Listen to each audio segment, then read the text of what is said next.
Iskuduwaha wasaaradda horumarinta caafimaadka ee gobolka Sool Dr. Maxamuud Xaaji Khaliif Miiraaf ayaa kala diray tiimamka ka shaqayn doona guud ahaan deegaanada ay ka jirto xaaladda caafimaad darro ee gobolka Sool. Iskuduwaha wasaaradda horumarinta caafimaadka ee gobolka Sool ay wehelinayaan saraakiisha wasaaradda caafimaadka iyo waliba hay'adaha taageera wasaaradda caafimaadka ee gobolka Sool ayaa u ambabaxay deegaanada ay ka jirto xaaladda caafimaad darro. horteeda halkaasoo wasaaradda horumarinta caafimaadka gobolka Sool tiim uu hogaaminayo iskuduwaha wasaaradda horumarinta caafimaadka gobolka Sool Dr. Maxamuud Xaaji Khaliif magacayga iyo magaca hay'adda ARC International ba qaadan doona insha Allah hadday tahay dhanka logistiga iyo hadday tahay dhanka daawadaba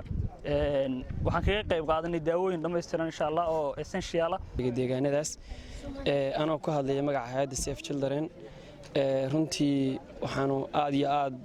noo dhibtay dhibaatada halka laga soo sheegay intii taalkeegana ka qayb qaadan kan cusub ee 2020 waxaynu joognaa wasaaradda caafimaadka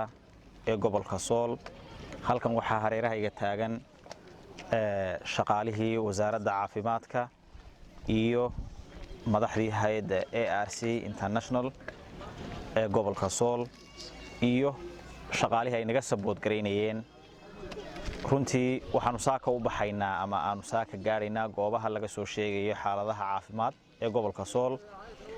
anoo ku hadlaya afka wasaaradda caafimaadka waxaanu runtii ka jawaabnay oo aanu horay uga jawaabnay baahiyihii caafimaad ee la soo darsay ama xaaladihii caafimaad ee la soo darsay gobolka wiigagii aynu soo dhaafnay runtii waxaanu tiimam caafimaad gaarsiinay deegaamo kala duwan oo gobolka Sool ah runtii saakana waxaanu cagahayaga ku tagaynaa goobihii laga soo sheegayay xaaladahan caafimaad waxaanu tagi doonaa deegaanka degmada Xudun magaalada Saaxdheer iyo Dharkayn iyo deegaamada hoos yimaada runtii waxaanuna la soo darsaynaa ama aanu soo eegaynaa bal xaaladaha caafimaad inta ay capacity-goodu leeyahay waxaanu halka geynaynaa tiimam caafimaad oo ka hawlgala oo ka shaqeeya oo bukaanadaas daweeya iyo sidoo kale tiimam soo sameeya sambal ka soo qaada bal xanuunkani nooca uu yahay mahad celin dadka Ilaahayna uma mahad celiyo waxaan rabaa inaan halkan runtii ku xuso hay'adda caalamiga ah ee ARC International oo runtii adeegan aanu fulinayno ka qaadatay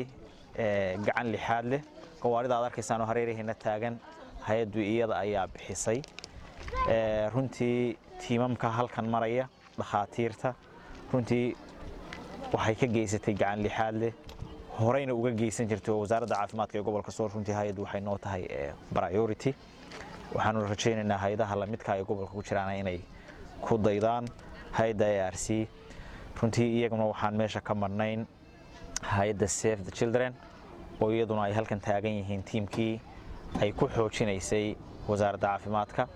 runtii iyagana waxaan leeyahay way mahadsan yihiin